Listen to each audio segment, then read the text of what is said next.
Facebook live session of Rukmani Birla hospital Jaipur. आज हमारे साथ जो गेस्ट हैं वो है doctor Puneet Gupta. Sir is a senior consultant in the department of internal medicine. Sir covid warrior रह चुके हैं। He has played a very big role in the fight against covid from Rukmani Birla hospital Jaipur. आज हम सर से जानेंगे इन्फ्लुएंजा के बारे में। Since it is monsoon season, हम देख रहे हैं कि द ऑनसेट ऑफ सर्दी जुकाम गले में खराश बहुत फ्रीक्वेंट हो रहा है। तो सर हम जानना चाहेंगे सर से कि इन्फ्लुएंजा या फ्लू क्या है। सर पहले तो welcome and thank you for your time. And sir हम आपसे जानना चाहेंगे कि इन्फ्लुएंजा क्या होता है, आम आदमी इसको कैसे समझे। थैंक यू वेरी मच, धन्यवाद मुझे मौका मिला यहाँ। इन्फ्लुएंजा एक कॉमन वायरल इलनेस है, कॉमन वायरल इन्फेक्शन जिसके सिम्टम हम देखते हैं। बहुत ही बड़ा ग्रुप ऑफ वायरसेस है जिसमें बहुत अलग अलग प्रकार के इन्फेक्शंस होते हैं। कॉमन सिम्टम जो हम देखते हैं, सर्दी जुकाम बुखार जिसको हम बोलते हैं या फ्लू लाइक इलनेस बोलते हैं, वो इन्फ्लुएंजा ग्रुप ऑफ वायरसेस से ही होती है। और इसके सिम्टम सर्दी जुकाम बुखार के अलावा निमोनिया और इसके अलावा जॉइंट पेन, शरीर में दर्द, तेज बुखार और कई बार रेयरली फेफड़ों का बहुत ज़्यादा इन्वॉल्वमेंट होना और दूसरे अंगों का इन्वॉल्वमेंट होना, फेफड़ों के बाद हार्ट किडनी इन्वॉल्व होते हैं रेयरली। तो ये बहुत वाइड स्पेक्ट्रम वाली डिजीज़ है जो कॉमन कोल्ड कफ से शुरू होकर आगे भी बढ़ सकती है। सर इसके सिम्टम्स बच्चे और बड़े में कुछ अलग होते हैं या सेम होता है? बिल्कुल, जिन लोगों की इम्यूनिटी कम है उन लोगों में इन्फ्लुएंजा वायरस जो है ज़्यादा गंभीर संक्रमण कर सकता है। 5 वर्ष से कम उम्र के बच्चे, बुजुर्ग, वो रोगी जो किसी और बीमारी के लिए दवाइयाँ ले रहे हैं, जैसे किडनी फेलियर, डायलिसिस पर हैं, कैंसर कीमोथेरेपी चल रही है, किसी और प्रकार का इम्यूनोसप्रेसिव ट्रीटमेंट चल रहा है, प्रेग्नेंट लेडीज़ जिनको इम्यूनिटी किसी और कारण से, किसी बीमारी की वजह से, किसी दवाई की वजह से कम है, उनमें ये गंभीर संक्रमण और गंभीर सिम्टम्स पैदा कर सकता है। जिनकी इम्यूनिटी कम है उनमें माइल्ड सर्दी जुकाम खांसी हो सकता है या फिर हल्का बुखार, 4-5 दिन के लिए हरारत, शरीर में दर्द, ये वेग सिम्टम हो सकते हैं। तो सिम्टम अलग अलग पेशेंट में अलग अलग हो सकते हैं। सो फ्रेंड्स, सर ने बहुत ही इंपॉर्टेंट चीज़ यहाँ मेंशन की है कि सिम्टम्स कोई भी हो, लेकिन जो जिनकी इम्यूनिटी बहुत वीक है वो इसमें ज़्यादा चांसेस हैं उन्हें ये चीज़ होने की। So we have to be very careful कि जिनकी इम्यूनिटी वीक है, जिस तरह से सर ने बताया कि 5 साल के छोटे बच्चे, प्रेग्नेंट लेडीज़ या सीनियर सिटीजन्स, उनको have to be very very careful. Sir अभी जिस तरह से कोविड फैल मतलब सिनेरियो रहा है, तो इन्फ्लुएंजा भी सर कैसे स्प्रेड होता है?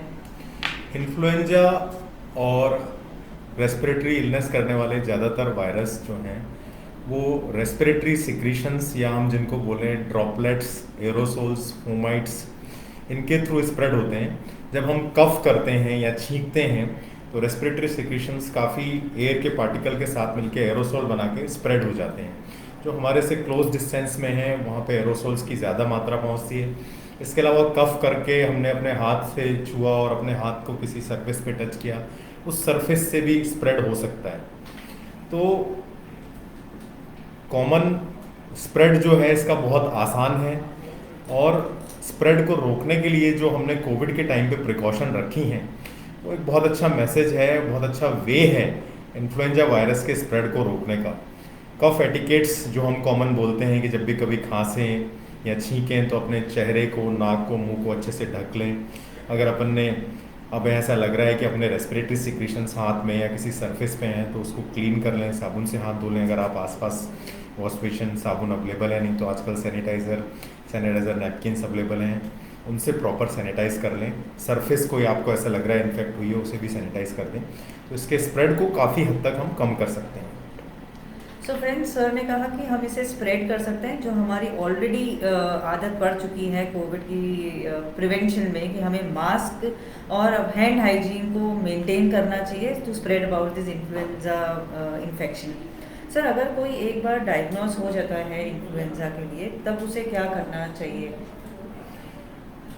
जैसे हम देखते हैं कि हमने काफ़ी अभी भी हम देख रहे हैं कि एक परिवार में एक जने को बुखार हुआ, उसके बाद 4-5 लोगों को लगातार बुखार होता चला गया।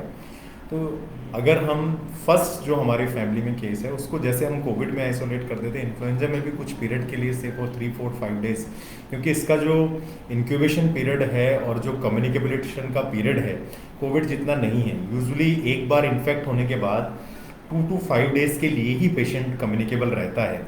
तो अपन सिर्फ 2 से 5 दिन के लिए अगर उस पर्टिकुलर जिनको सबसे पहले परिवार में हुआ है वो अपने आप को सेल्फ आइसोलेट कर लें, या वो खुद प्रॉपर कफ एटिकेट्स रखें, वो अपने आप को प्रॉपर कवर्ड रखें, तो काफ़ी हद तक वायरस के स्प्रेड को कम किया जा सकता है और परिवार के अन्य सदस्यों को और जो भी उनके कांटेक्ट में आते हैं उनको संक्रमण से बचाया जा सकता है। तो सबसे पहले तो उन्हें अपने आप को आइसोलेट करना चाहिए। वायरल इलनेस ज़्यादातर सेल्फ लिमिटिंग होती हैं। अगर आपकी इम्यूनिटी अच्छी है तो आपको सिम्टमेटिक ट्रीटमेंट लेना है। सिम्टमेटिक ट्रीटमेंट जैसे कि हमें पता है जो हम कॉमन जुकाम खांसी में ट्रीटमेंट लेते हैं, बुखार है, हरारत है, तो मैं एडुकेट पैरासीटामोल जुकाम के लिए, सिम्टमेटिक ट्रीटमेंट खांसी के लिए सिरप जो भी आपके ट्रीटिंग डॉक्टर एडवाइस करें वो लेना है, रेस्ट करना है, हाइड्रेशन अच्छा रखना है। मगर अगर इम्यूनिटी आपकी कम है, आप इम्यूनोसप्रेसेंट में हैं या आप हाई रिस्क ग्रुप में आते हैं, छोटे बच्चे, वृद्ध लोग जो ऑलरेडी कोई ट्रीटमेंट ले रहे हैं, उनको खास ध्यान रखना है, उनको डॉक्टर को तुरंत संपर्क करना है, उन्हें जो भी डॉक्टर इन्वेस्टिगेशन एडवाइस करते हैं वो इन्वेस्टिगेशन करना है, और अगर जांचों में हमें लगता है कि संक्रमण ज़्यादा है तो उस हिसाब से अपने आप को आइसोलेशन, हाई एंटीबायोटिक, एंटीवायरल, ज़रूरत पड़ने पे स्टीरॉयड, एडमिशन या ओपीडी बेसिस पे ट्रीटमेंट की ज़रूरत पड़ सकती है। सर आपने जैसे बता ही दिया है कि हमें अगर कोई डायग्नोज होता है तो उसे सबसे पहले रिस्पॉन्सिबल होके आइसोलेट हो जाना चाहिए। He should hydrate themselves and जो भी ट्रीटिंग डॉक्टर है उसके हिसाब से ट्रीटमेंट है, न कि कोई गूगल या सर्च करके कि हमें बुखार आ रही है तो अब मैं क्या करूँ। सर अगर सिम्टम सीवियर हैं या नॉर्मल जो बेसिक चीज़ें हैं उसको भी न करने से सिम्टम्स रेक्टिफाई नहीं हो रहे तो आगे लाइन ऑफ ट्रीटमेंट क्या होता है? अगर सिम्टम इम्प्रूवमेंट नहीं है तो एडिक्वेट हमें ट्रीटिंग अपने डॉक्टर से संपर्क करके टेस्ट कराने हैं। इन्वेस्टिगेशन के आधार पे एंटीबायोटिक्स, एंटीवायरल्स भी हैं जो अपन कॉमनली सुनते हैं, एंटीवायरल दिए जाते हैं। अगर हम कोई स्पेसिफिक वायरल आइडेंटिफाई कर पाते हैं, फ्लू के भी वेरियस सब टाइप्स हैं और उनके अलग अलग टेस्ट होते हैं, अगर हम कोई स्पेसिफिक वायरस को आइडेंटिफाई कर पाते हैं तो एडिक्वेट एंटीवायरल, एंटीबायोटिक। अगर ज़रूरत पड़ रहा है, सांस की तकलीफ है, तो हम लोग उसी के हिसाब से इनहेलर या फिर एडिक्वेट डोजेज़ में स्टेरॉयड यूज़ कर सकते हैं और उसमें भी रेगुलर मॉनिटरिंग की ज़रूरत पड़ सकती है। सिम्टम ज़्यादा सीवियर हैं, सांस में तकलीफ है, निमोनिया ज़्यादा है तो एडमिशन या और आईवी एंटीबायोटिक, आईवी स्टेरॉयड की ज़रूरत पड़ सकती है। रेस्पिरेशन को सपोर्ट देने के लिए ऑक्सीजन वगैरह की ज़रूरत भी पड़ सकती है। तो सिम्टम्स अगर सीवियर हैं तो हमें तुरंत डॉक्टर के संपर्क में रखना है, फॉलोअप भी करना पड़ सकता है, भर्ती भी होना पड़ सकता है बिना डिले, क्योंकि डिले अगर हम करते हैं तो चीज़ें ज़्यादा ख़राब होती हैं और फिर रिवर्स होना मुश्किल होता है। सो फ्रेंड्स सर कह रहे हैं कि अगर इन्फ्लुएंजा हो तो आप इग्नोर नहीं करना चाहिए, सिम्टम्स को अर्ली स्टेज पे ही आइडेंटिफाई करें एंड हमें मेडिकल हेल्प लेने में बिल्कुल भी देर नहीं करना चाहिए, otherwise situation out of control हो सकती है and this can be fatal.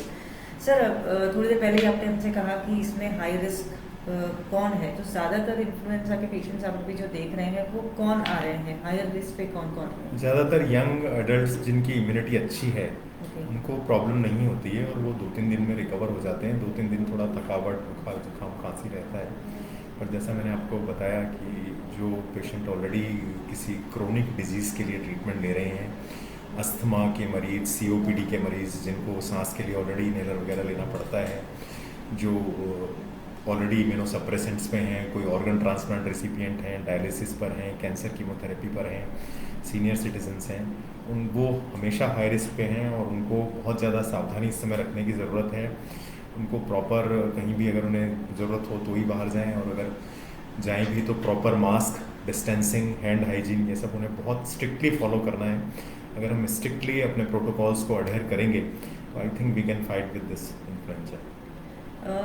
Sir अभी जिस तरह से आपने कहा कि हमें हैंड हाइजीन मेंटेन करना है, मास्क मेंटेन करना है, अगर सिम्टम्स हो तो ज़्यादा बाहर नहीं घूमना है, बट अगर हम इसको और अपने आप को प्रोटेक्ट करना चाहें इससे तो do we have any vaccine for influenza?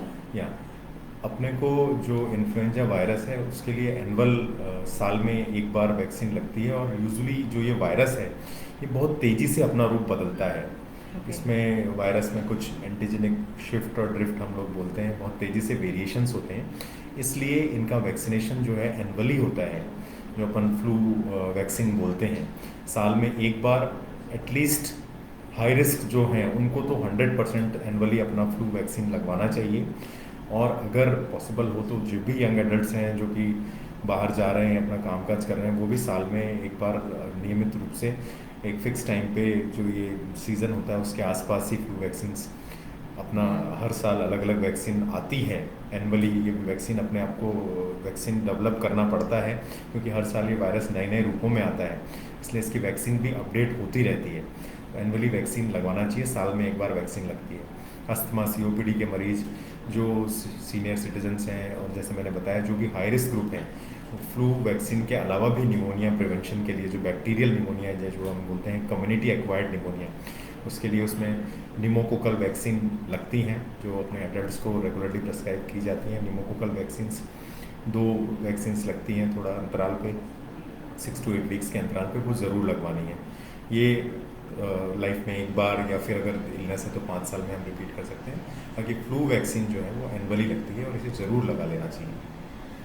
Friends, sir एक बहुत ही इम्पॉर्टेंट चीज़ या मैसेज दे रहे हैं कि apart from personal hygiene, vaccination plays a very important role in preventing influenza. So annually ये वैक्सीन लगता है, आप अपने किसी भी ट्रीटिंग डॉक्टर या स्पेशलिस्ट के पास जाके गाइडेंस ले सकते हैं कि हमें कौन सा वैक्सीन लगाना है और कब और कैसे लगाना है। Sir, is this vaccine safe या इसके भी कुछ साइड इफ़ेक्ट्स हैं? नो, वैक्सीन पूरी तरह से सेफ़ है, फ्लू वैक्सीन पूरी तरह से सेफ़ है।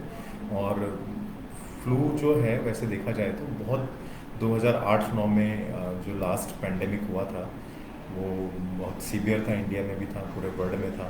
लेकिन उसके बाद से वैक्सीनेशन से फ्लू पे सीवियर केसेस फ्लू के काफ़ी हद तक कम हुए हैं। Okay. और इसका जो रिज़ल्ट ये हमें मिला है, इसका श्रेय पूरी तरह से वैक्सीन को ही जाता है कि हमने स्वाइन फ्लू, जिसको हमने वो H1N1 जिसने पैंडेमिक किया था 2008-9 में, वो जो कम हुआ है वो बहुत हद तक वैक्सीनेशन से ही कम हुआ है। वैक्सीन पूरी तरह सेफ़ है, हर किसी को लगवा सकते हैं, 5 साल से ऊपर के बच्चे, Okay. 5 साल से ऊपर सभी लोग लगवा सकते हैं एनुअली वैक्सीन। सो इन्फ्लुएंजा के अगेंस्ट जो वैक्सीन है वो सेफ है, सर ने कहा है, सच कोई साइड इफेक्ट है नहीं है। कोई भी जो 5 साल के ऊपर है एनुअली इस वैक्सीन को लगा सकते हैं। सर, अगर मुझे इन्फ्लुएंजा है, जैसे आपने कहा आइसोलेशन में रहना है, तो if I am a working person या मैं सोशली बाहर जाती हूँ, तो कितने टाइम बाद मैं वापस अपने काम पे जा सकती हूँ? What are the preventive measures मुझे लेना चाहिए अगर मुझे इन्फ्लुएंजा जो कम्युनिकेबिलिटी है ये इसमें काफ़ी कम है।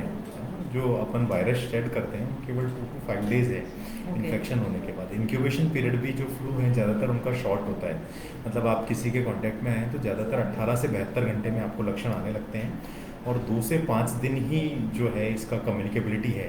मतलब ये वो पीरियड है जब पेशेंट इन्फेक्ट होने के बाद वायरल शेड करता है, तो इसमें यूजुअली एडल्ट्स में रिकवरी फास्ट होती है और आप यूजुअली 3 to 5 डेज़ में अपना वर्क रिज्यूम कर सकते हैं, क्योंकि उसके बाद आप वायरल शेड नहीं करते, मतलब आप दूसरे को कम्युनिकेट करने के चांसेस काफ़ी कम हो जाते हैं। तो वायरल शेडिंग है वो आपकी खुद की रिकवरी पे भी डिपेंड करती है।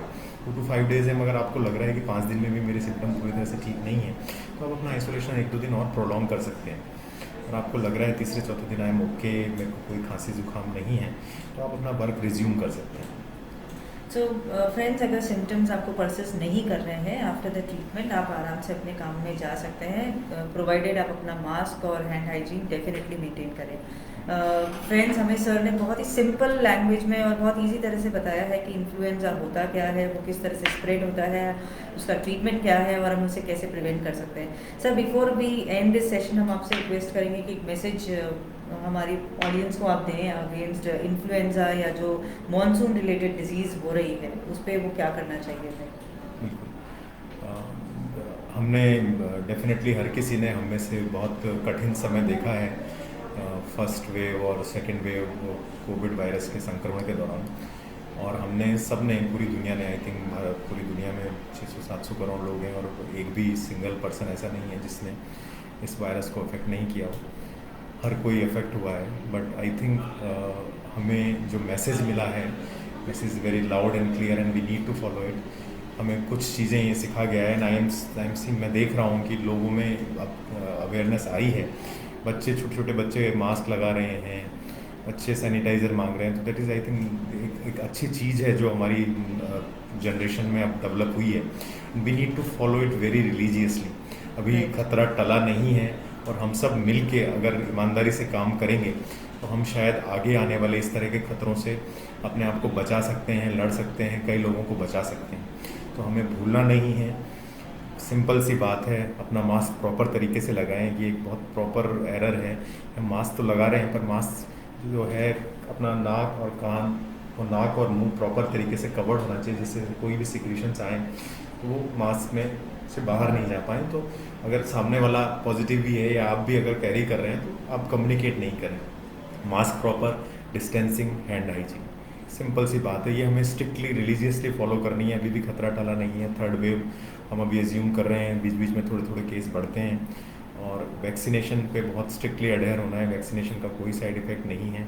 हमें प्रॉपर वैक्सीनेशन लगाना है, जिससे कि कोविड की वैक्सीन भी लगाना है, जिससे कि हर्ड इम्यूनिटी डेवलप हो और हम आगे आने वाले कोविड के और वेव्स को टाल सकें. तो ईमानदारी से काम करना है, और अगर हम अच्छे से काम करेंगे तो हम डेफिनेटली आगे आने वाले खतरों से बच सकते हैं. थैंक यू फ्रेंड्स हमारे साथ ज्वाइन करने के लिए. Thank you Puneet sir so much. अगर आपके पास कोई भी डाउट्स हो या if you want to have any question या want to speak to doctor Puneet Gupta, आप हमें कॉल कर सकते हैं 30900309 पे. Sir is available from Monday to Saturday from 10 to 4. Thank you so much. Thank you. नमस्कार.